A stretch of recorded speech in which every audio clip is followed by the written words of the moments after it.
Today our trip is focusing on Normandy and the D-Day beaches, and we had about an hour's sleep last night, I think, because our wake-up call was at 5:30 in the morning.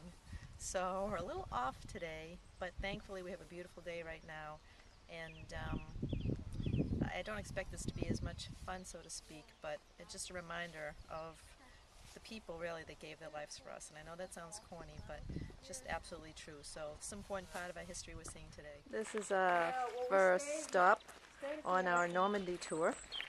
Pointe du Hoc Ranger Memorial.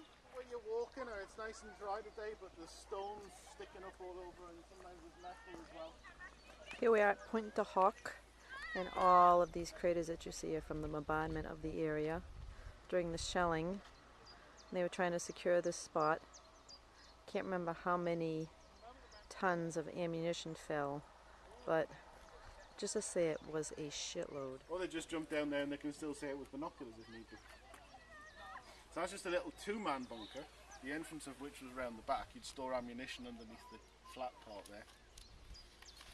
But that's relatively small compared to the other bunkers I'll take. See this whole area scattered with these giant holes left by the bombardment during the battle that took place here. Sort of looks like a grassy moon. When you think about it, you can hear the tranquil sound of the birds singing, how nature just takes these spots back. Looks like an old manhole. Now, just plush greenery,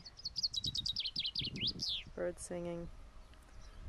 Peaceful day. Here we are at Omaha Beach, which was the landing of the flatboats, which they had to use those flatboats because of the mines that were floating in the water that would have taken out boats with a deeper hull, which is why you see those flat landing boats. The battles that took place here were some of the longest and most brutal of the war. It took them 8 days to just go a half mile. 8 days. Even on a bad running day. 8 days to go a half mile. Funny now to see this beach with kids playing all over it. I guess it's the way it should be. C'est la vie. Life goes on. These beaches were covered with debris and crosses and lumber and metal and anything else they could throw on them to try to impede their progress to the crest. You'll often see that in the war movies, the obstacles they had to go over through.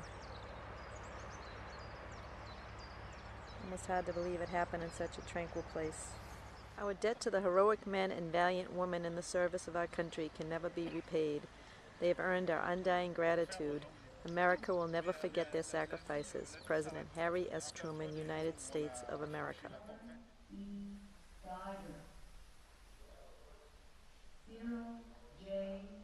You can hear the names of the deceased being constantly read inside this building.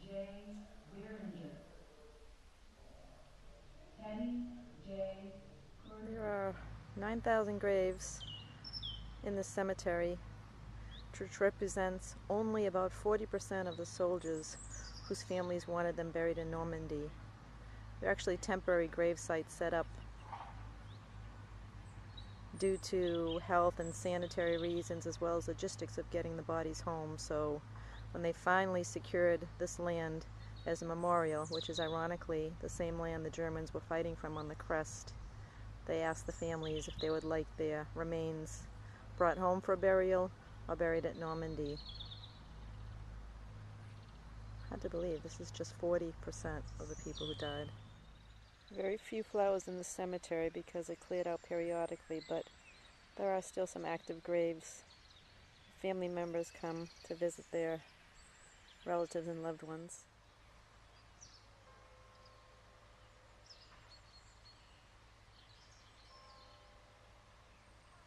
One thing that strikes you about these crosses is that the date on all of them is within days and weeks of each other.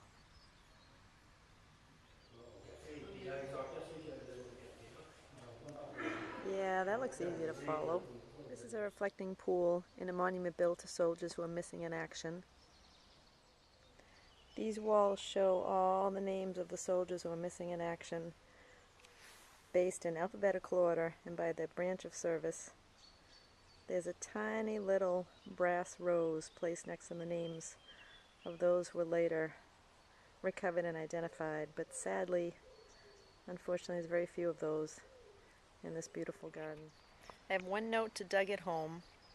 I know you're not a croissant fan, although you do like French fries, but you would definitely have loved this memorial. This is right up your alley with the history lessons. Wish you were here.